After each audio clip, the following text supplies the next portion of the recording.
3, 2, 1, and we're live. Episode 58. 58? You always ask. Look before you say. I'm going to go with 58. If it's not 58, you'll know because there'll be a different number on your screen, but I'm pretty sure it's 58. Welcome back to the show. Here with Alex, who's all bundled up. It's not even cold. It's warm outside. Well, it's like 0 Celsius. It's cold in your heart. Yeah, we just got back from a run, so I'm chilled. Do you need another blankie? No, one blankie is fine. Do you need a little space heater? If there is one, sure. But we don't have one. Yeah. I would have to go get one. You know what I've been doing lately? Well, you already know, but I'm asking the audience. You know what I've been doing lately? Tell us, Alex. I was waiting for them to say what. They're like, what, Alex? Tell us. Okay, well, since you're so interested to know, I've been bringing my heating pad, my electric heating pad, into the bed. Oh, I know. Because Meredith turns the temperature down, way down. I don't turn it down. I cover up our vents, and that's too. On your request. You cover up the vents all day, so no warm air can get into the bedroom. Because I don't like sleeping. So it's warm. frosty in the bedroom. So what I do to counteract that is bring the heating pad into the bed, which... Yeah, and then like an hour later when I wake up drenched in my own sweat, I'm like, what the hell is going on here? And it's because the heating pad is in the bed. I create a literal oven, not a Dutch oven. But sometimes you also create a Dutch oven. I do. The worst is when you do that and like I don't realize because, you know, silent and deadly. And like I'll like move in the bed or something and it wafts up and I just like... I'm like, okay. Yeah, because you've never farted in bed. And then I look over and you're just like grinning at me as if I wasn't going to notice. No, I usually say, hey, heads up, I farted. And yeah, it and smells like you still death. breathe in through your nose. Oh, I don't want it in my mouth. There are no good options. The best option. Seriously, don't sit there and act like you've never farted in the bed. Yeah, I mean, I'm sure I have. Yeah, that one time. I will. There's nothing like when you're like, I know you've done this when you're in the early stages of a relationship and you fart in your sleep. Like you don't normally wake up when you fart in your sleep, except when you're in a new relationship and you're sharing a bed with like a new person and like you fart and you're just like awake and you look over to see if they notice. And of course they didn't. Terrifying every time. People listening know like that happens. Until about a year and a half. Is that right? Yeah. I wonder what the average length of time before somebody farts in front of their significant other, new significant other. Oh, I'm going to find out. I bet you it's like 5 months. But also, I feel like it's different for females and males. Yeah. Males like just don't care as much. Not to like stereotype. Okay. This has actually been, there was a survey. Okay. It says, according to a new survey conducted by seniorliving.org, both men and women wait a long time before openly farting in front of their partner. In a survey of 1,000 adults, men reported waiting an average of 6.5 months before passing gas in front of their partner, while women tend to wait 1.3 years. That explains, that's almost the exact amount of time. And I would have waited longer had it not squeaked out and made a sound. But it was like, I've been in here for too long. It's the 1-year-old fart. Yeah. Except you like excuse yourself to the bathroom to like, you know, you turn the fan on and rip ass and come back out. There's also like I guess the first time it happened with us, mine made an audible sound, so I was mortified. And I tried to just like pretend it didn't happen. Oh, I know. And you were like, wait, no, what? No, I'm sure we've told this story. But what about if you like rip ass and it stinks, but it was a silent one? At what point does the other person say, was that you? It's especially like, excuse me. Did you just shit your pants? I know we've been in this relationship for about a year, but I really have to ask, do you need to change your panties? Do you need to borrow panties? Because you can't borrow mine. I guess it's, especially if you like don't have a dog to blame it on. And like cats, no, they don't fart. Okay, but to the actual thing we wanted to talk about. I don't know if other people do this with their friends or family members, but when Meredith and I drive together, we usually listen to podcasts, and we have to do a post-mortem of every podcast that we listen to. Yeah. We have our own. And sometimes they last longer than the actual podcasts. Sometimes they turn into debates. Great and fights. debates. Yeah. Well, we had one recommended. How did this occur?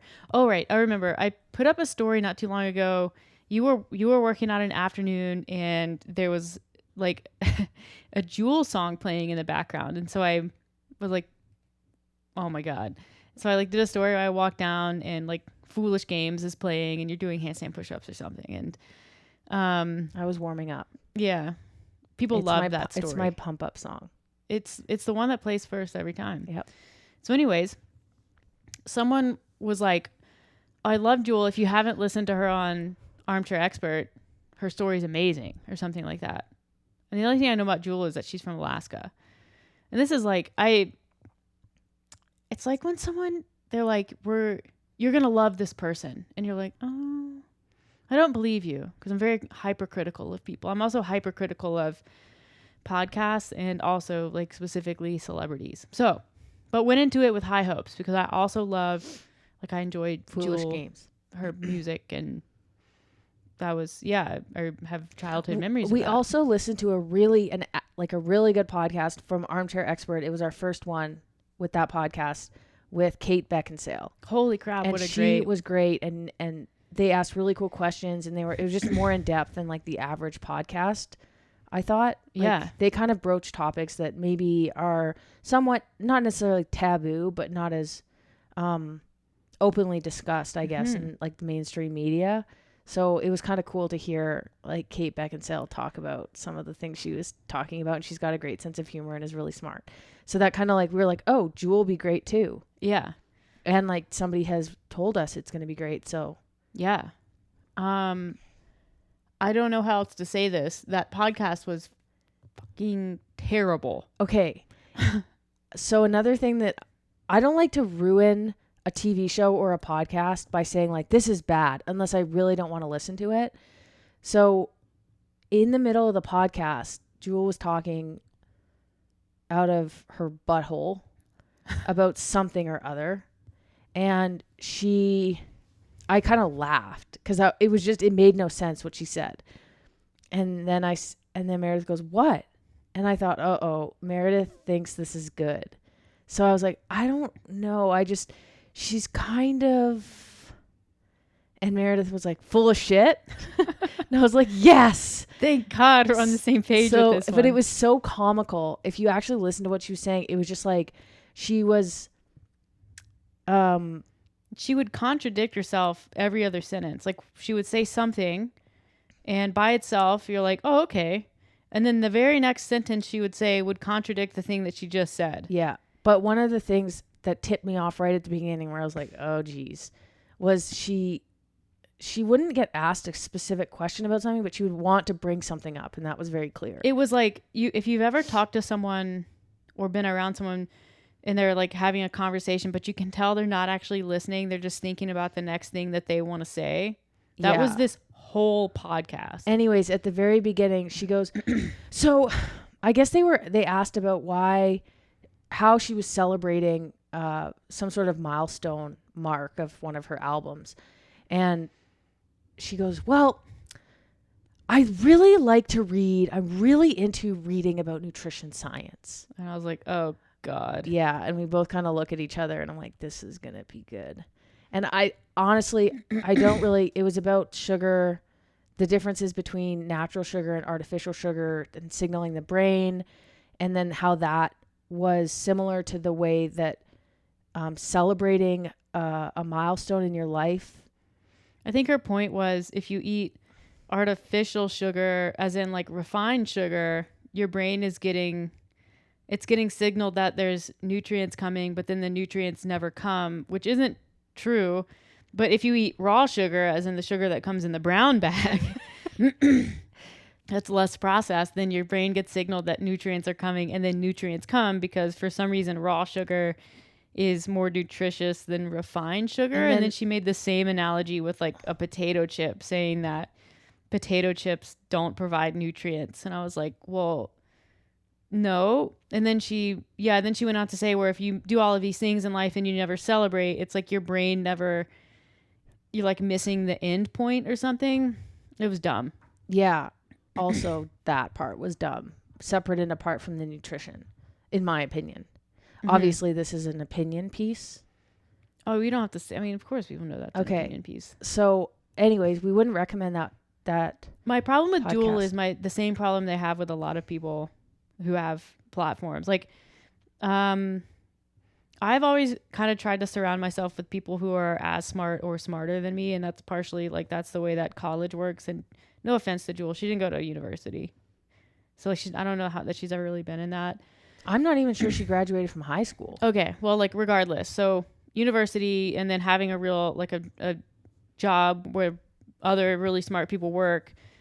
Like generally, if you talk out of your ass and you say something that's completely wrong, you're gonna be corrected really quickly, as in like, no, that's not true.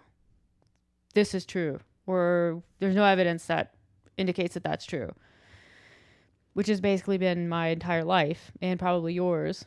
Like you can't just say things, but people like celebrities and people on Instagram and influencers and people that have microphones but no checks and balances, they just get to say whatever they want with no one there to be like, yeah, it's not really true what you just said. None of it's true. It certainly doesn't happen on this podcast. No. I mean, Dax was like, oh, cool. Yeah, he's like, huh, no way. And like Dax is a smart guy, and you have to think that he's sitting there going like, no, this chick's full of shit.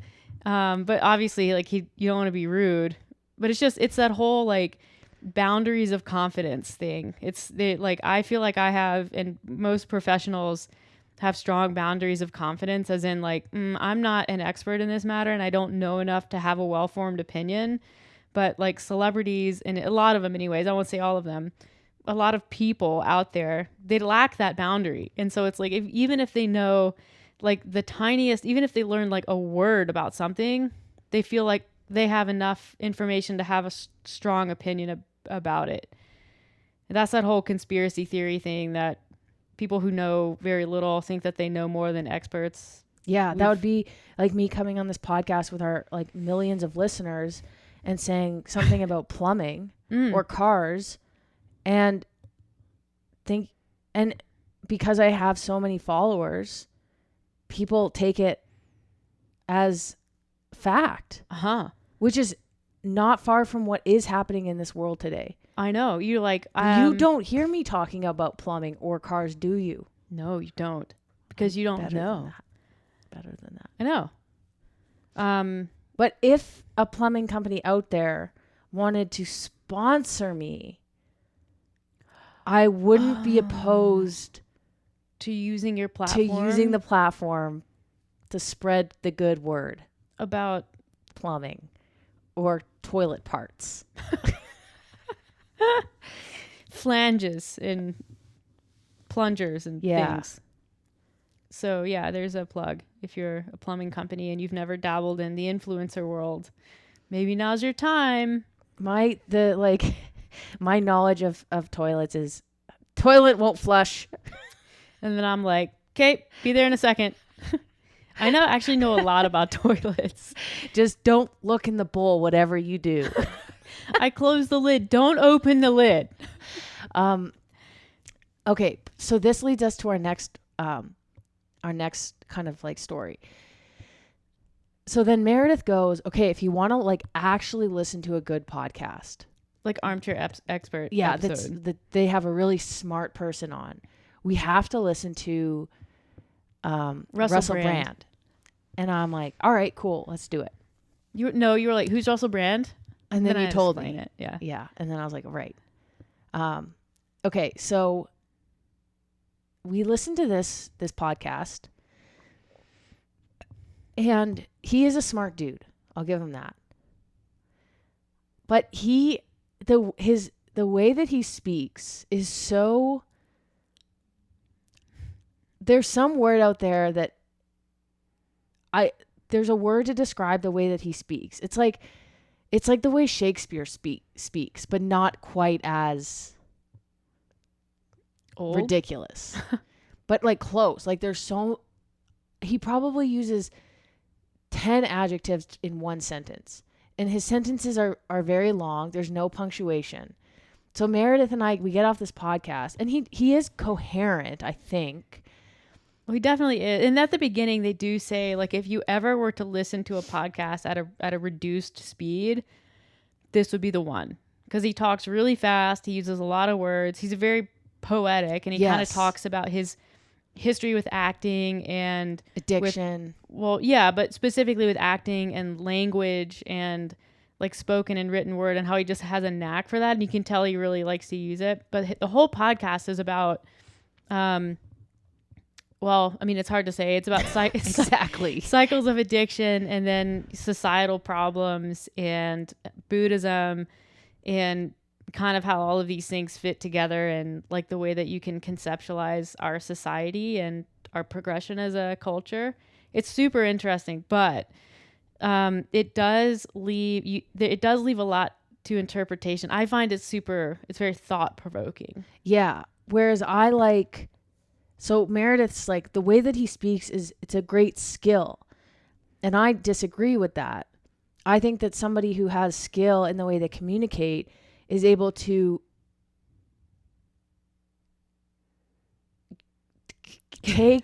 just cut that No, out. absolutely not. Obviously, I'm not as skilled as I wish I was, but consolidate difficult topics and deliver them in a very easy to digest manner for a large audience, which would be listening to Armchair Expert. It seemed like if you weren't paying very, very close attention to what he was saying, it was very hard to decipher what was happening. And it, like I said, it was kind of like Shakespeare, where you read a sentence and you have to stop and be like, "Hey, wait, what does that mean? What did he just say in English?" That's how and so we had a great debate, Meredith and I, about that. About the skill of it? There were many aspects to the debate. Well, I just find you're very binary. It has to be black and white. There's no in between. There's no interpretation. But like a lot of the topics that he's discussing, like, yeah, there are probably sociologists and psychologists out there who have formed similar theories about what he's discussing, but he's not a sociologist and he's not a psychologist. He's just a person with experience who does a lot of reading and meditating and thinking, and so he speaks from that, like through that lens, and it's meant to be thought-provoking. And a lot of those concepts are not well established. They're just schools of thought, and so you can't say, and you wouldn't want to say definitively, this is the reason. It's just, this might be the reason. But he didn't say that. He didn't say this might be the reason. No, but that's not the point. He said a lot of other words that might mean that that's what he meant to say. Yeah, you have to listen to it and be willing to do some of your own thinking instead of just waiting to be told. Well, no, first you have to translate and then do your own thinking. I will admit, this was my second time listening to this podcast, so it was a little bit easier the second time around. So at one point I was like, okay, but what was he saying? What was he saying about this topic? And Meredith goes, I think what he was saying. I'm like, exactly. You don't actually know. I amended that and I said what he was saying was this. So that was like this great debate that we had. But if you do want to listen to, it is a thought-provoking podcast, and if you do want to listen to it, it cannot be something that you listen to in the background and expect to get anything out of it, but you should listen to it. It's Armchair Expert, which is only on Spotify, with Russell Brand, give it a listen and see if you fall into the, that was amazing. I feel so like inspired and enlightened, and I'm thinking about all these things, Meredith camp, or the, that was complete gobbledygook, Alex camp. I didn't. A lot of it was gobbledygook, but I do think that he did come full circle on his thoughts. It just required some like translation in my own brain. Like, okay, what did he just say there? He did make some interesting points. One, which I'll share, was like, and I deal with this. I struggle with thinking about like dwelling on the past, worrying about the present. That is basically my entire like life. It's just, it's worrying and it's dwelling and it's planning. And When I Alex is struggle like, to live in the moment. when I she's do. got the 1,000-meter stare going, it's not that she's deep in thought, she's deep in worry. Yeah. And so I often look at Ivy, who's just chilling, and I think, man, what a life she lives. Not a care in the world. She doesn't worry about like anything. What does Ivy worry about? I don't think she has a worry. Ivy, what do you worry about? I think she worries when we forget to feed her, because like she doesn't necessarily have In the moment, but I don't think not having food one night, she's worried that she's never going to have food again. She's like, I'm not worried if you don't clean my litter box. I'll just shit in your sink. And so he says, you know, like, or I guess Dax said something about, you know, do you ever look at, you know, other animals? Because what we are just animals. And think like, how are we different? Like, why do we have these things to worry about? Like, why do we live this life where we're of higher intellectual power when like these animals are just enjoying their lives sunning on the carpet? And his point was like, well, yeah, I do think about that sometimes, but like we're kind of, you know, we have the cards that we're dealt and we have to deal with it. So The burden of being evolved monkeys. yeah. So I thought that was interesting. One other thing I'll point out was Dax Shepard, who is quite smart, in my opinion. He said at one point, he goes, I would actually, and this is paraphrasing, I would actually consider myself a connoisseur of language to some degree. And then literally, well, maybe not literally, but about 2 or 3 sentences later, uses somebody and I's relationship. Oh, yeah. And I was like, are you serious? He actually does that a lot. If you use I's as plural, like I''S, you are not linguistic. He said like Kristen That is and so, eyes. yeah, It's like that the is most the worst grammar ever. And the drives me absolutely nuts. most egregious grammatical error. It's so easy. It's the easiest one to not do. Yeah. Yeah. I's. Eyes. That should never be used. It's not, doesn't even feel right coming out of your mouth. So I don't understand how it happens so often. It happens all the time. Yeah. Anyways, we didn't need to be critical. We just wanted to share what our podcast listening Sometimes approaches are. I go through people's Instagram posts, like other like relatively smart people. I'm not going to name drop because it would be very familiar, but I'm like, you're a smart why did you make that error? What, like, do people not? So when the process for writing posts, both when I write them and when you write them, like for personal and tactic, I read them out loud because I find that's the only way to catch grammatical errors. Like even like weird sentence structure stuff, or like if I repeat words, if they're too close together, that bugs me. But like you can't, I feel like people don't do that. Yeah. I mean, I think grammar is just a lost art. But you know what word I've been using a lot and I really like it? Elucidate. I can see people making the mistake with I and me. I'm sure I've done it on this podcast. It kind of like happens. I don't think that there's any excuse for making that mistake in the written word. No. But one of my law school professors told me there's a strategy you can use to kind of get a better sense of each sentence and its structure within a larger piece. And that's to take your paper and read it backwards, but like sentence by sentence. So you start with the very last sentence and you read it in isolation, and then you can figure out, you know, what that sentence needs to look like on its Yeah. own. And then you just do that sentence by sentence, because if you read a paper that you've written and probably have already read several times, then you're going to just read what you want to read. Yeah. You don't actually catch anything. Is each individual sentence meant to be grammatically correct on its own? Mm-hmm. But see, like a lot of... Okay, it's a little different for Instagram. Yeah, because a lot of what I write would not be grammatically correct because they work with the sentence before and they require it. Yeah. But it's also, I do a lot of periods and not a lot of commas because I find that's easier to like read. commas. Yeah, I don't like commas. Okay, well, I really hate semicolons. we are the grammar police, if you're wondering. And yes, I'm sure that annoys you, but Yeah. Which is also why it really annoys me when people correct my grammar. the best is when somebody is debating us on Instagram and then they use your as in YOUR. Then instead of actually just like commenting back to their point, you can just say your asterisk and that's where it ends. That's like the ultimate, we're done here. And then they usually respond back with LOL, okay. And you're like, mm-hmm. Yeah, it's the best clap back. Okay, enough man. We should get off our high horse. We should. I feel like people's opinions of us are probably declining. It's okay. We're not actually assholes.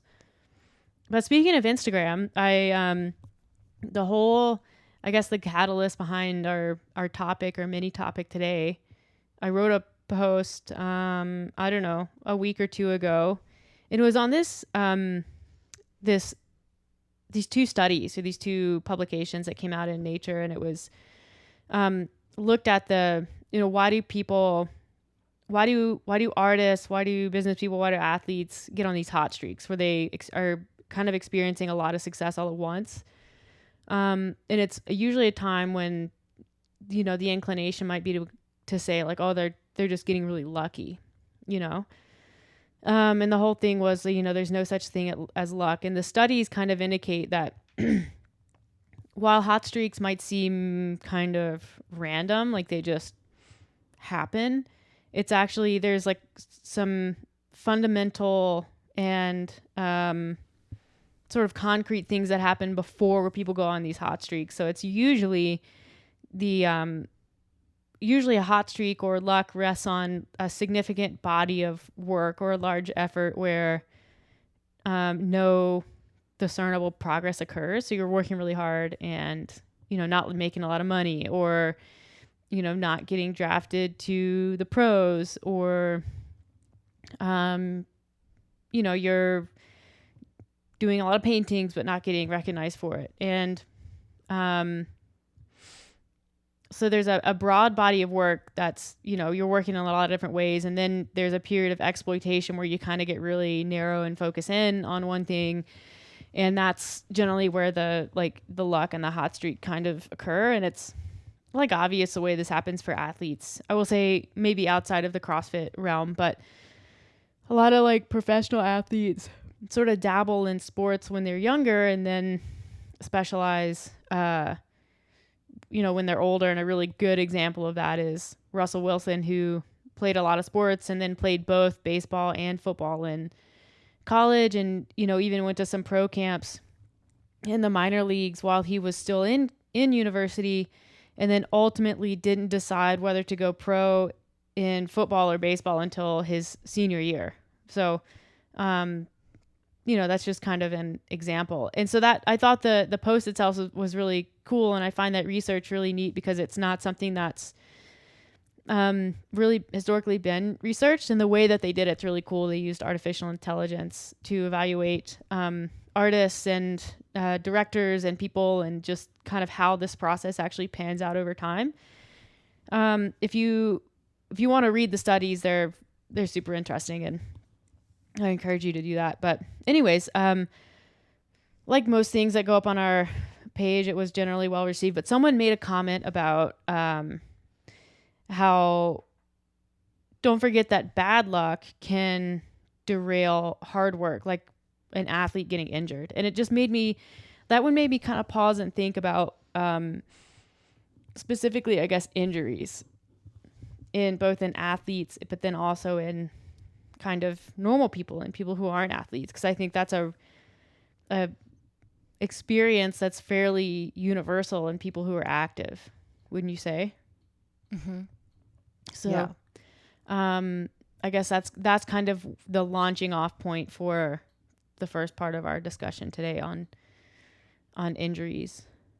And I find, and feel free to interject. You're just staring at me with hard eyes. So Well, no, I actually did a little bit of research. just now, Yeah.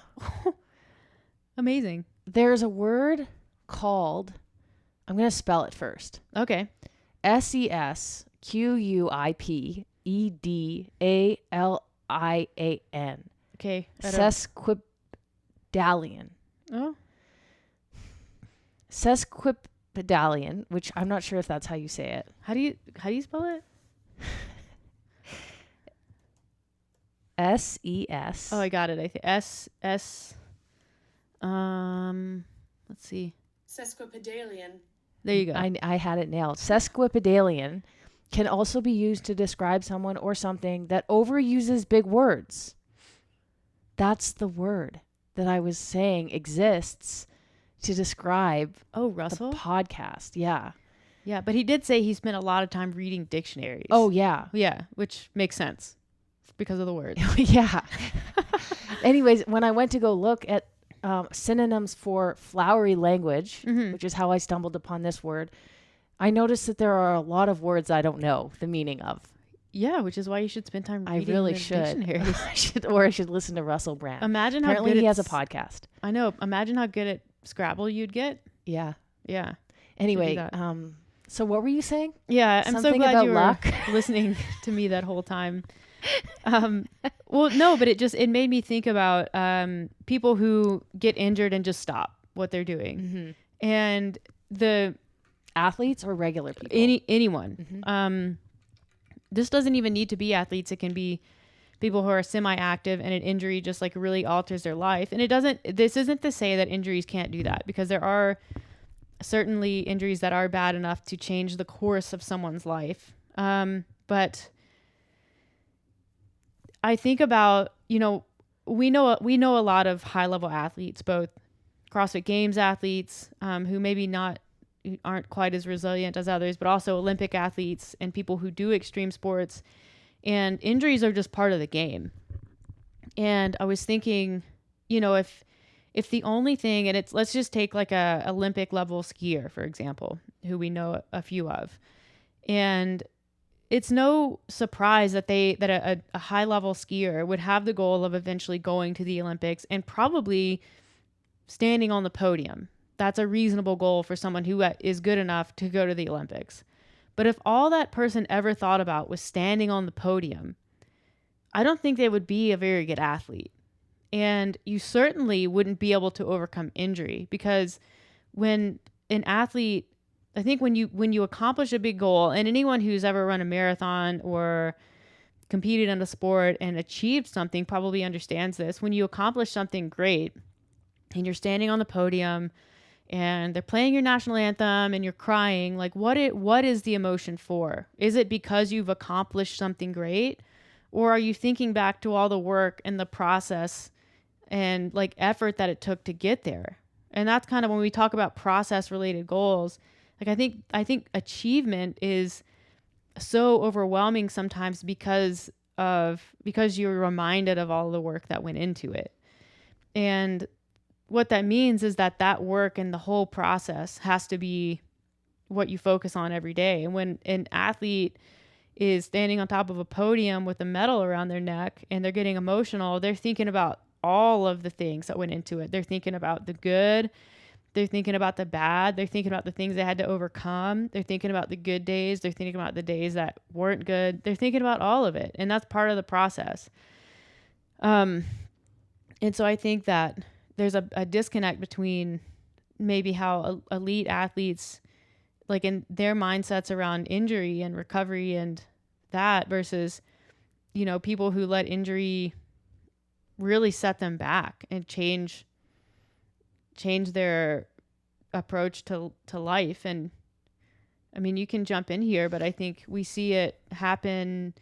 We work with a whole spectrum of people, from the elites all the way down to just, weekend warrior types. And you kind of see how the psychology changes across the spectrum of human being. Yeah, I mean,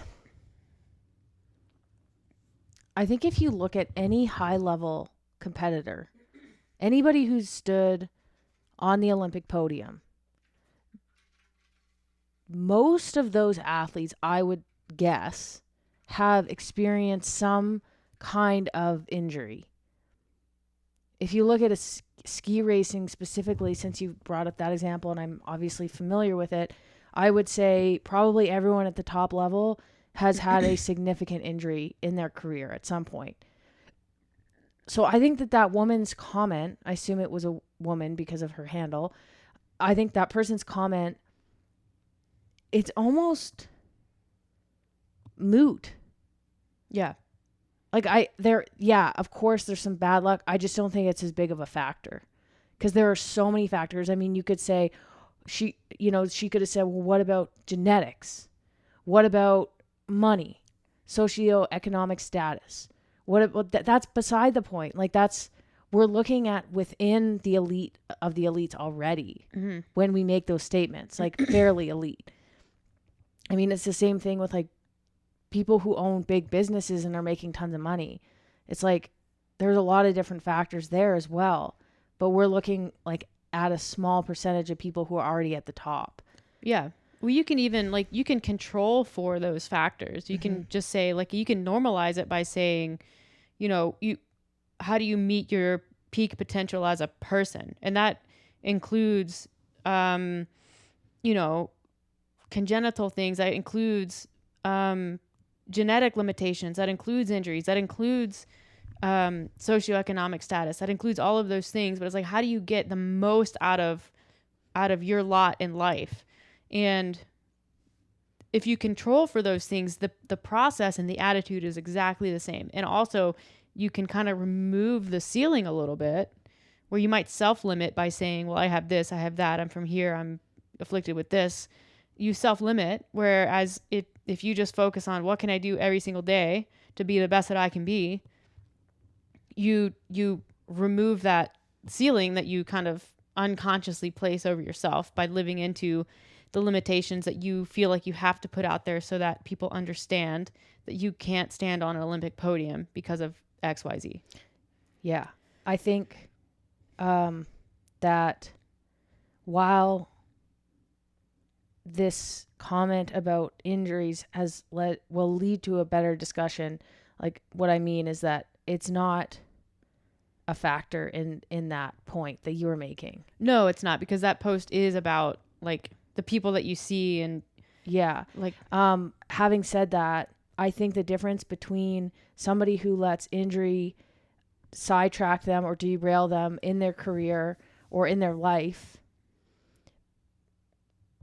differs from somebody who overcomes injury and gets back on the horse quickly is mindset, value, and focusing on the day-to-day process and being able to reframe the situation being able to figure out what they can control in that moment and taking control of it. Yeah. I think it's too easy for you to say, oh, I can't do that, so what's the point? Or I can't work out, so why focus on my nutrition? I can't bike, so why even go to the gym? I can't do all of those movements programmed in the CrossFit class today, so I'm just going to cancel my membership.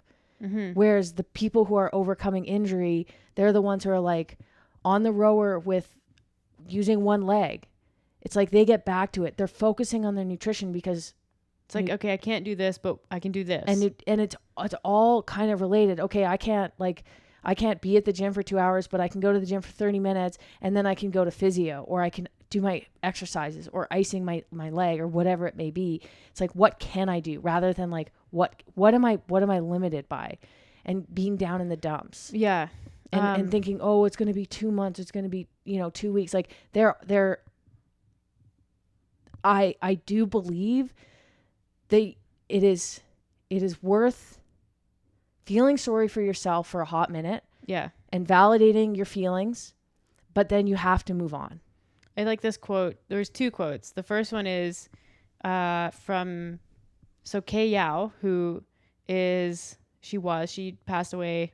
She battled breast cancer for like, I don't know, 15 years. She had had it 4 times. She was the women's basketball coach at NC State, and was there when I was there. And she won the Jim Valvano SB, and Jim Valvano, if you know him, was the national championship coach for NC State for a couple years. So she won that award, and she gave this really amazing speech. And she's a very religious person. I am not, but the messaging was really good, and it was how she has been dealt kind of a hard hand with her cancer diagnosis and just her experience with it. And it would be easy to sort of get lost in self-pity.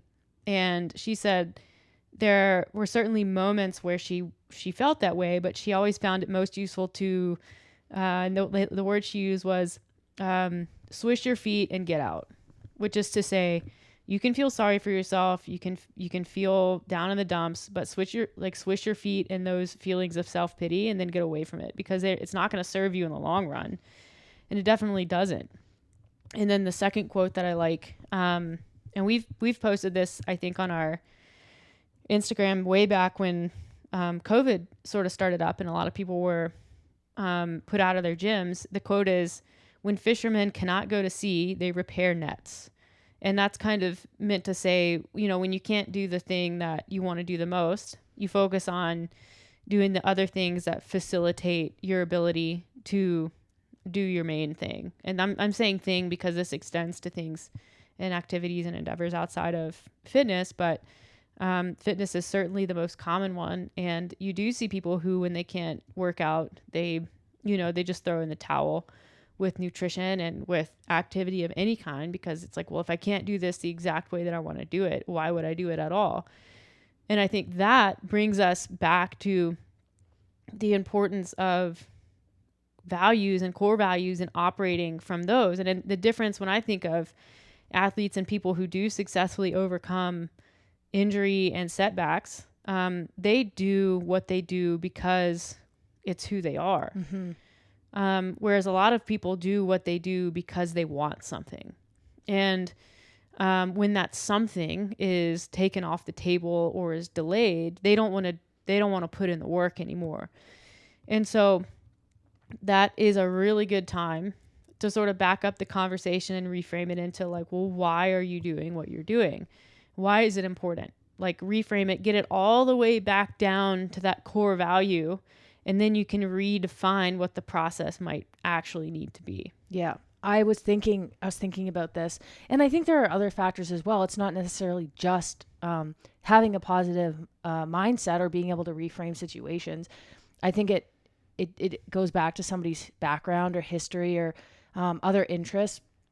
And one example I'll give, I ski raced with a girl who I really want her to come on the podcast. Her name's Georgia Simmerling. She's an old friend of mine. And she's a 3-time Olympian 4-time Olympian, 3 different sports. And I skied with her back when I was a teenager. And then we were on the national development team in 2007, I think, or 8 together. And at the end of that year, I was like, I don't think I can do this. Like, the road is going to be so bumpy, like not just with injury, but it's, you're traveling around the world, which sounds awesome, but like, you're not really, visiting places. You're skiing and you're kind of forced to do something like skiing, which was something I enjoyed growing up. It was my one true love, became a job. It's second now. Okay. To Ivy. Okay. It turned into a bit of a job. And so when I quit and I looked at, some of the girls who continued, and I was thinking like, why would you want to do that? Like, it's so difficult. Mm-hmm. And there were a lot of injuries. We had one girl who dropped out. She had a really, really, really bad concussion. And then throughout the years, kind of watching Georgia's career, she had so many injuries. Like, I think she broke her leg once. At one point, her heart got bruised. She was induced into a coma. These are all from like various ski crashes. And then she ended up switching to bike racing, like short track, like velodrome. velodrome bike racing. And I remember we went for dinner with her and she was telling us about the like dizzy. There's some sort of like thing you can get when you get really dizzy. Because you're just going around in circles and it can kind of plague you. Like vertigo? I think it's vertigo. So you can be on the track and you just like, you totally lose like awareness of where you are, like what's up, what's down. And then I look at like, what's the difference between Georgia, who's just had this amazing athletic career, and me? And I'm like, is it athletic potential? Maybe. I think for me, it's kind of like, I was really interested. I didn't necessarily identify as a ski racer, just as a ski racer, just as I had like this, I valued academics. And so I kind of was like, oh, I can go to university on a NCAA scholarship and get my education, which has always been so important to me, and still ski race and then see where it goes from there. Whereas Georgia and like some of the other girls that I used to ski with who've been doing this for years now, their only identity was to be a ski racer, to be an Olympian. And it's the same thing like Marie-Michelle Gagnon, who's at the Olympics right now. I also skied with her. I'm not name dropping. I'm just explaining examples. She missed the Olympics 4 years ago because she hurt her leg. She's back at it this year. And I think a lot of people look at her and she's 32 now.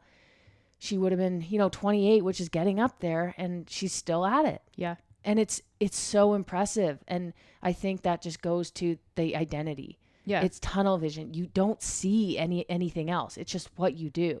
Yeah. Something happens. It's like, how do I get back? And then on to that, it's doing what it takes to get there. And a lot of the times, like patience and stuff.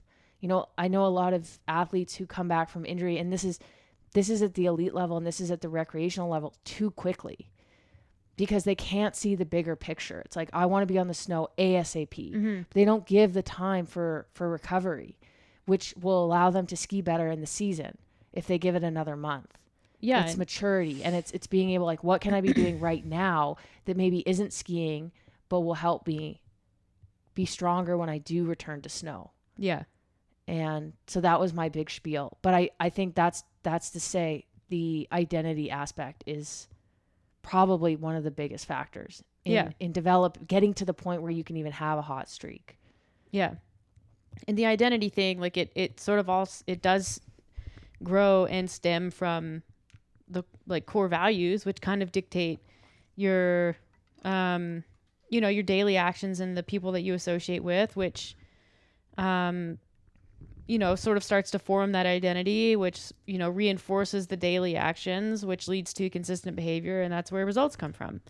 And that is going to be a post that I do at some point and put that all in writing, because that's a theory that I came up with.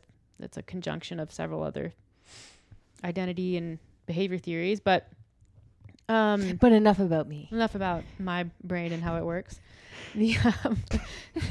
It is, though, like that's kind of the cool thing about this coaching thing is there's a lot of minds and a lot of talking and a lot of theories, and if you're paying attention, you kind of see that they all interlock in some way, and it forms what your self concept is, and that's that kind of drives behavior. And it's interesting. But anyways, I do think the identity thing it's part of what it allows you to put on these blinders and just, okay, this is what I'm doing now. Okay, I can't obviously ski race, but I can do the hell out of PT, and I can do a really good job with nutrition. And, we worked with, we're friends with Brady Lehman, who had a really not devastating, but he had a pretty severe injury not too long ago, a year ago? A little over a year ago. Mm-hmm. And he's at the Olympics now, and we helped him over the summer, and it was just like just do all of the things that you can, strength train, cardio, nutrition, to get back into the best shape that possibly can be, so that you have a chance to go back to the Olympics. And he's back at the Olympics. And, why do athletes do that so well? Even if maybe sometimes they come back a little too soon because they're excited, why did they do that so well? And other people struggle. And again, it's the core values and identity. Yeah, and I don't think you can differ. I actually don't think. I think some of the elite athletes they make it through and they do it better than maybe an average recreational person. But I think there are a hell of a lot of recreational athletes out there who are just as motivated and identify just as much as an athlete in their own right as an elite Olympian. Yeah, and if you're recreational and you're into trail running or biking or CrossFit because you love it and it's what you do, you're probably gonna have a similar approach if an injury does occur. It's like, oh, what a bummer. What can I do instead? Yeah, I know some CrossFit athletes. I know runners who it's like they're injured and they reach out to us like, hey, I'm injured. Like, I need nutrition to help support maintaining my muscle mass and support through recovery so that when I do get back, I can be as strong as I can given the circumstances. One example, this is kind of a funny one, but everyone knows my mom, Brenda, and she recently had some pretty extreme dental surgery that put her out of training, as we like to call it. She's not training for anything specific, just for life. But she takes it very seriously and considers herself like an athlete. She sets PRs and has goals and things like that and values her health and fitness. She sent me a text the other day and she tracks her macros, as you know. And she was like, I've been, really focusing on trying to get in at least 1,800 calories and, making sure I'm getting my fiber in and all of my protein. And I'm, she can't eat hard food. So she has to eat some protein options that maybe she normally wouldn't. She's like, I've had cod for dinner every night. And she's like, I'm just hoping that this will all help when I do get back to the gym next week. Yeah. And it's it's difficult. I mean, a lot of people struggle to eat 140 to 150 grams of protein on a normal day. Imagine getting in 140 to 150 grams of protein, eating steamed cod or a sausage that's been removed from the casing. Yeah. It's a grind and but that goes back to her value. She values her health and not just her health her longevity, but she values how she feels on a day-to-day basis. Yeah. Health-wise, fitness-wise in each and every workout. Yeah. So it doesn't just apply to the elite athlete. It applies to anybody. Yeah. And we have clients who are just like my mom, who it's like, I need to do everything I can here. They get COVID. It's like, what should I be doing to help, Yeah. Instead of getting COVID or getting sick and being like, well, I guess I'll just, stop. It's too hard. Cause sometimes you need to give yourself a few days. Oh, I know.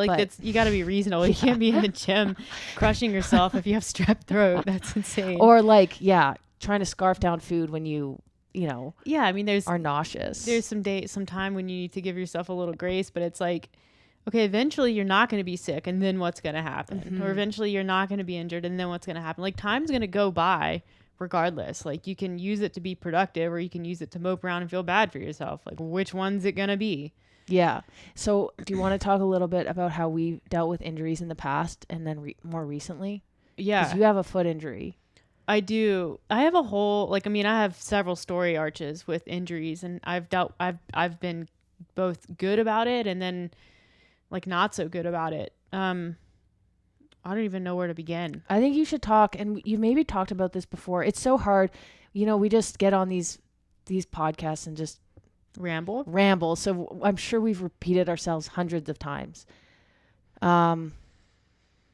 We've probably lost at least 2 or 3 followers out of the millions. But I think 2 million can you do? Listeners. What can you point. do? It's okay.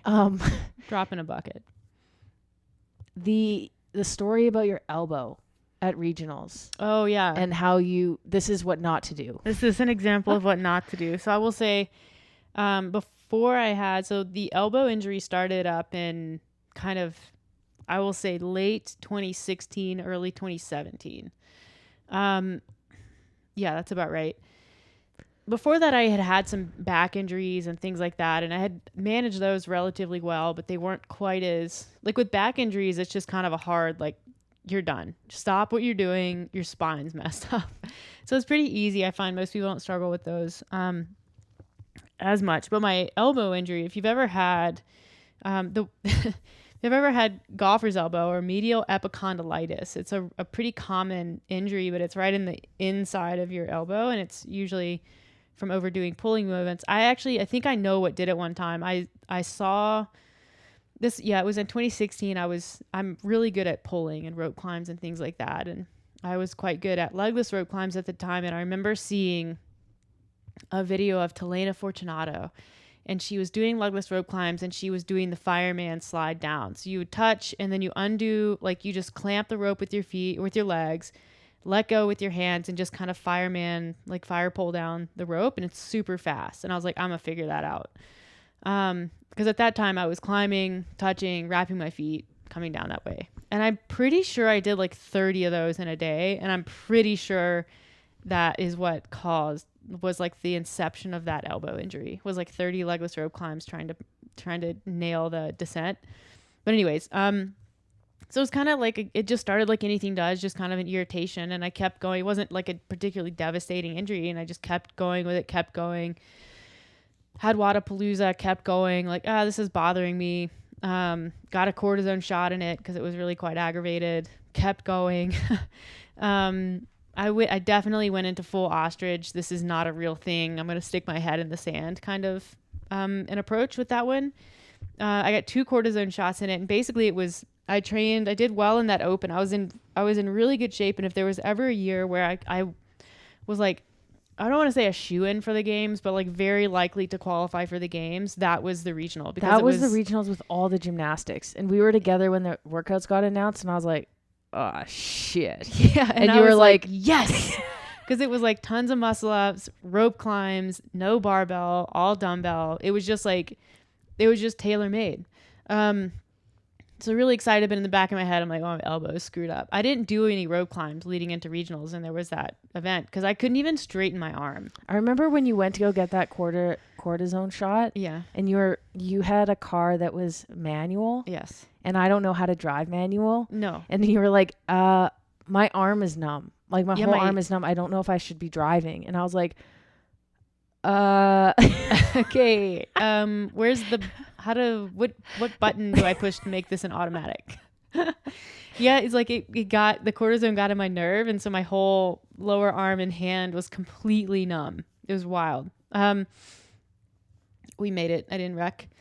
But anyways, so regionals came along, and I ended up in the rope climb event, which I hadn't been doing rope climbs because my elbow was so jacked up. And the cortisone shot was kind of meant to get me through regionals, but it didn't really work. And during that event, there was just my elbow there was a big pop, and it became super unstable, and got checked out by CrossFit Medical, and they were like, yeah, no, we would recommend that you not continue. And then I at that point I wasn't ready to pull out, so I had to sign a waiver that said, I'm acknowledging that the official recommendation is to not continue with competition. This is classic, like 2017 Meredith. Yeah, just hard in the paint. Yeah.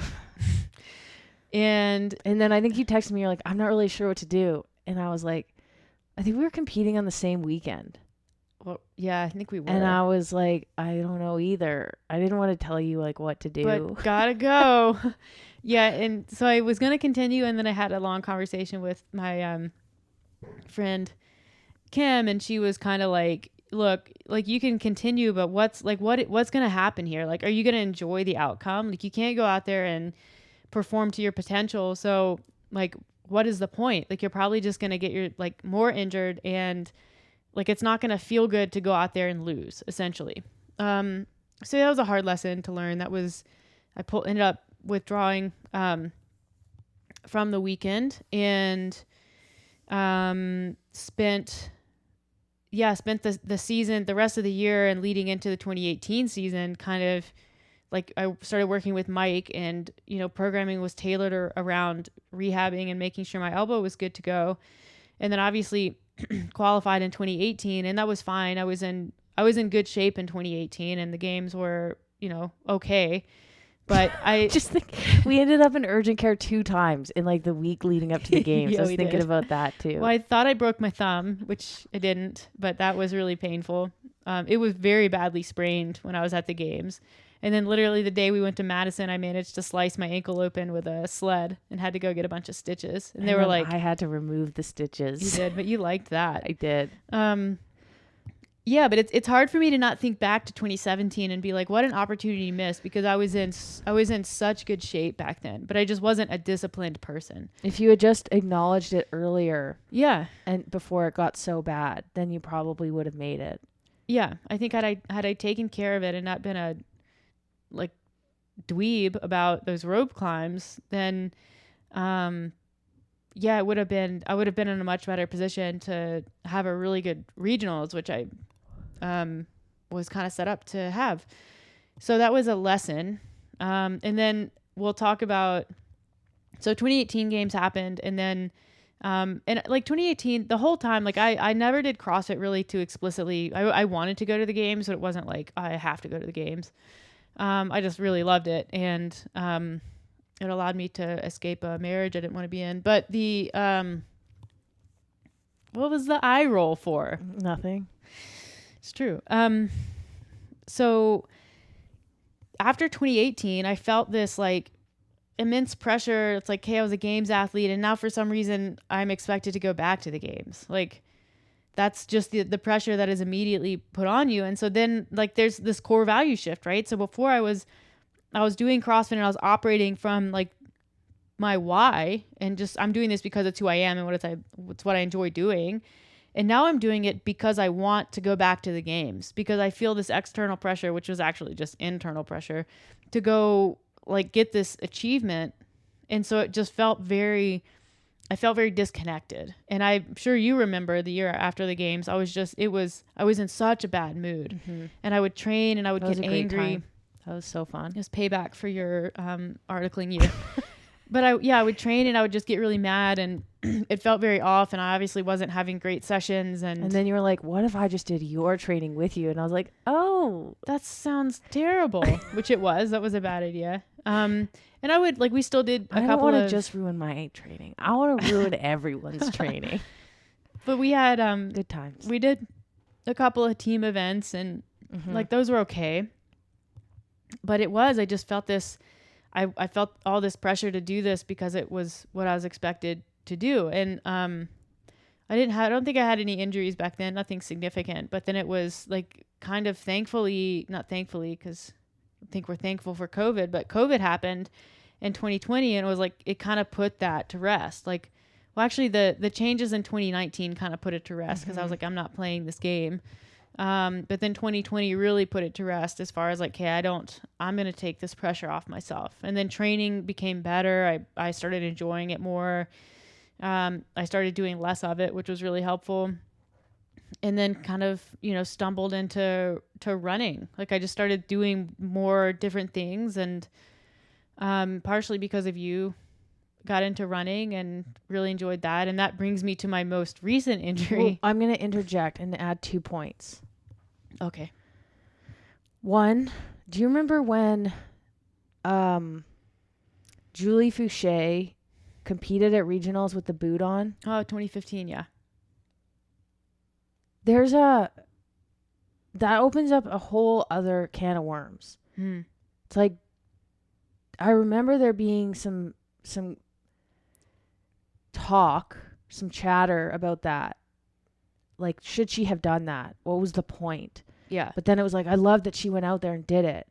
Okay. And overcame adversity. And it's like, but is it a good message to be sending that you should be out on like the competition floor with like a severe injury when you're not even really able to do it? Yeah. I don't know if I have an articulated opinion on that. I just thought it was interesting to bring up, because you were like, well, what would be the point of going out there and losing in quotations? But I guess it's person dependent. I guess it depends on what you're there for, and that sort of thing. And then the other thing I was thinking, so we're watching Euphoria right now, which is a great show. But yesterday on the episode that we saw, there was one girl who was saying that she's in this, what on paper is a great relationship. And she's like, I'm just struggling so much. Like, I'm almost depressed, because like on paper, this is such a great thing for me. Like, this guy is so great for me, but it's not what I want, but it's what I should want. Yeah. And her friend basically was like, nobody knows what the hell we're doing. Like, no one knows what we want or what we don't want. But one thing was for sure is you shouldn't be doing something because you think it's what you should want. Yeah. And that kind of goes to your point on CrossFit. Like, there's this expectation that you should try to get back to the games because that's what people do, and you still have this potential. Yeah. But like, if you don't want it, why are you doing it? That's, you know, but it's this societal pressure in certain cases. It's the pressure in a community from, you know, perceived expectation. Yeah.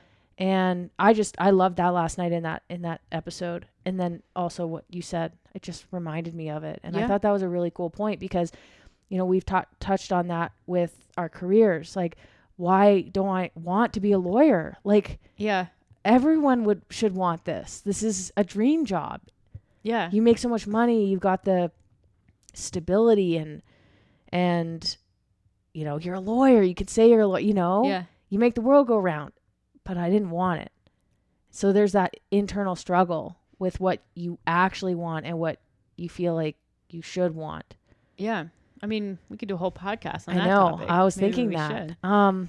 So anyways, go on. You found running. But it also ignores like your experience leading up to the point where you're like, no, I think this is what I should do because I think it's what I should do. Mm-hmm. Like 2018 for me, I was so beat up. Like it was really long road to get there. And I was, you know, I took most of the year to get over an injury. I had a few others crop up. Like I hurt myself a whole bunch in training. It was like the scene, like if you've ever seen Gone in 60 Seconds, where he's got to steal 50 cars, and the last one is the Shelby GT500 Eleanor, and he gets the Ford GT500 Eleanor. He gets into the great movie car chase with all the cops. Never will. Oh my god. Okay, I know what we're watching tonight, but he gets in a car chase with all the cops, and he's driving car chases. Sounds super realistic. Yeah, he's driving the. Is it based on a true story? Shelby, probably. And it's like it's got like I'd love to read the book. The mirror's knocked off, like it's all beat up, and it's, you know, steaming, and it's kind of got dents in it by the end. It's like, you know, been around the block, you know what I mean? That reminds me that one time you walked out of the hot tub and it was really cold out and you were steaming. Yeah, same. I'm getting there, Alex. Okay. You know, and it's at the end, the guy's like, I said 50 cars, not 49 and a half, just like that, because he's got an accent. Yeah, great that was me impression. Though. I was the car. I was Eleanor. Yeah, I'm at the games. Yeah, I'm fucking beautiful, but like I'm tired. So what you're saying is you want me to call you Ellie. I mean, that could work actually. Just trying to add a little color to your really exciting stories. But that car is not gonna go like into a car show right away, and it would be ridiculous to expect that. It's beat up. Give it a minute. I didn't give myself a minute because all that expectation. Yeah. Anyways, what were we saying? Oh, it was running. Yeah, we got back to running, and that's been great. And then, this weird plantar fasciitis heel thing pop up back in December, and it's been quite persistent. And I was making, so if you're unaware, I have the goal for a sub 90 half marathon this year, and was making strides towards that, just doing speed work, kind of building up my capacity there. And then went on a really long run through the snow one day, and like just my foot's been messed up ever since. And I'm kind of doing what I can to manage it. My miles are a fraction of what they were back in the fall, but you know, it's live and learn. You're not going to do what you did with your elbow. No, I'm not. You can't run through it. It's not going to do any good. And I'm trying to But you could run through it. Oh, I could. Yeah, 100%. Exactly like with the elbow. Yeah. But you know better now. I do. I've learned.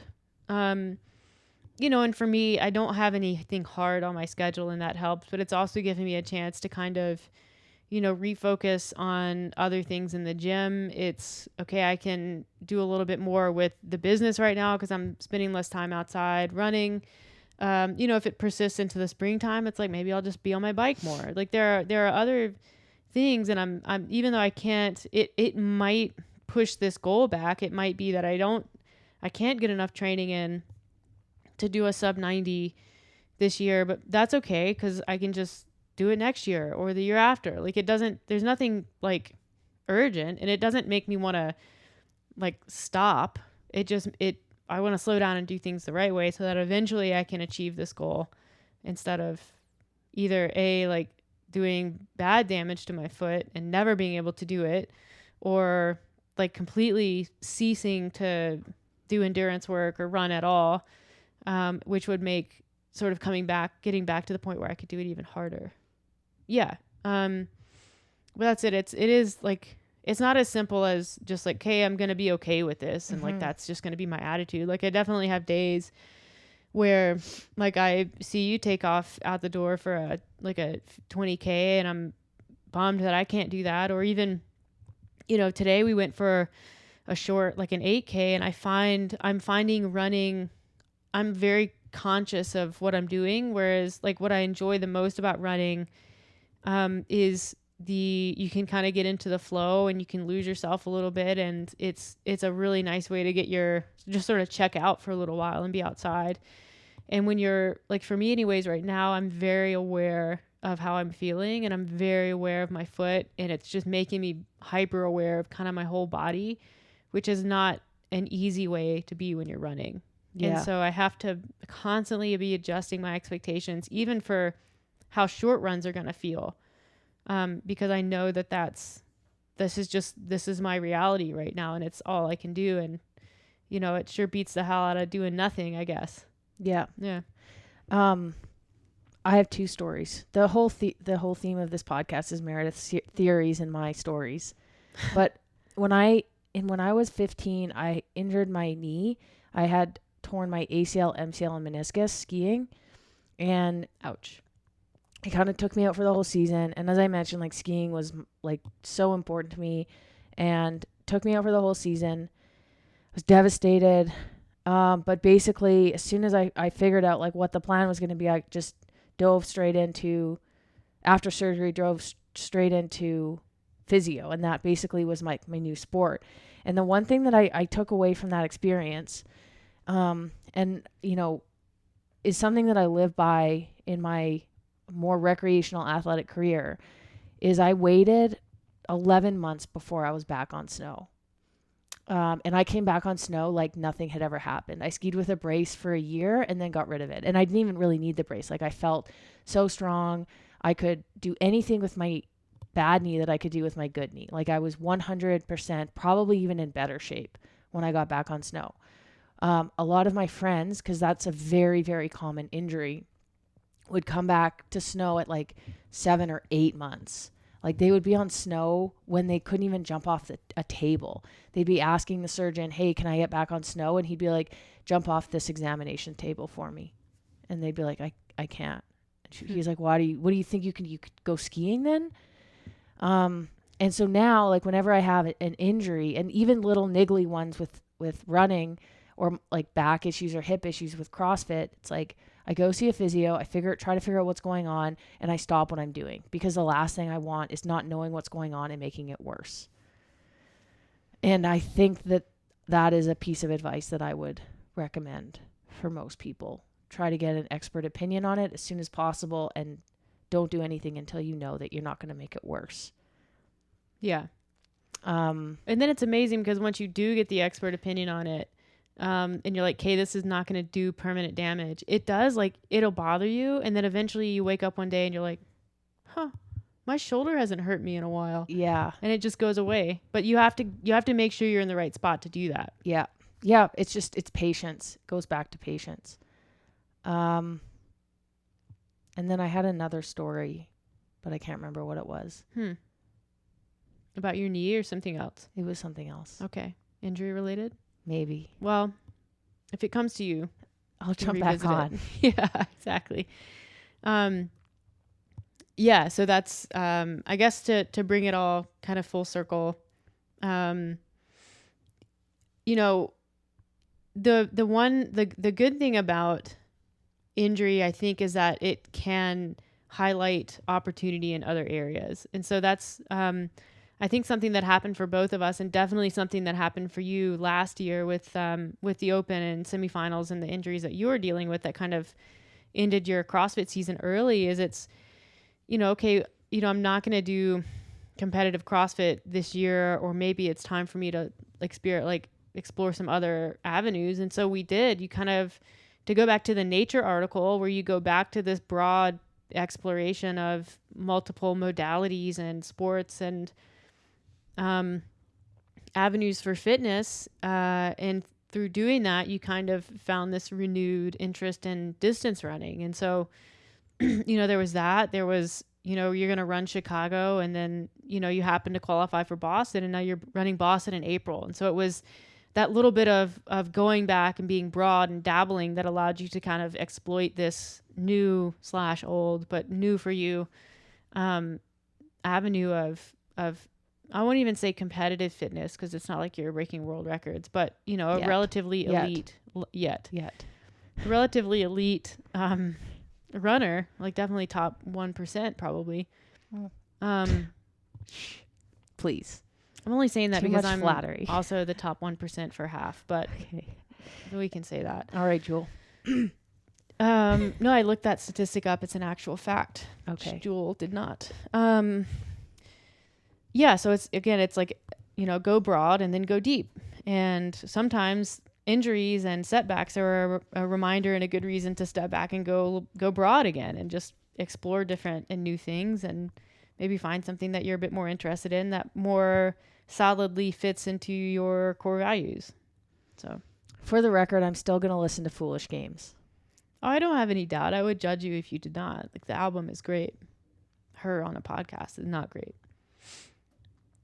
Yeah. Is there anything else you want to say before we wrap this up? If you remember what you're going to say, we'll just put it on the next podcast. Okay. I can tell you're distraught that you forgot. You should write it down. There's paper right in front of you. We'll wait. We'll give it a moment. It's not coming to me. Yeah. I'm so sorry. I would go back. No. I know. No, it's not there. I would go back and I like to leave. Here's the thing. If we treated this podcast like TV shows, where at the end of each episode, we leave the audience hanging, then we would have even more listeners. You mean like right now? Kidding. That we are done. Yeah, but like, if you want to hear my story, you'll have to tune in to episode 59, maybe. We'll sort out the episode thing. Oh God. Okay. Yeah. Thanks for listening to us ramble. You have homework, and that includes maybe the Jewel podcast. Don't listen to Jewel. It does include Russell Brand. Yeah, give that one a listen. Yeah, that one's actually very interesting and worth your time. Just clear your schedule. And if you or yourself or your friends, if you or your friends or someone is struggling with injury, give some thought to why that is. It was cool. It was kind of cool talking today about Meredith and I's injuries. But yeah, I don't know. Me, me. It's all the same. It's all the same to I. Me was thinking that next podcast I'm gonna switch out, interchange. Is that a word? All my eyes with me's. Here's what me thinks. Is it me? Here's what me think. Me thinks. Me think. I don't know. I don't even know how to screw that up. Talk to you later. Yeah. Okay. Thank you for listening. As always, like, subscribe, share, do your thing. We'll talk to you again soon.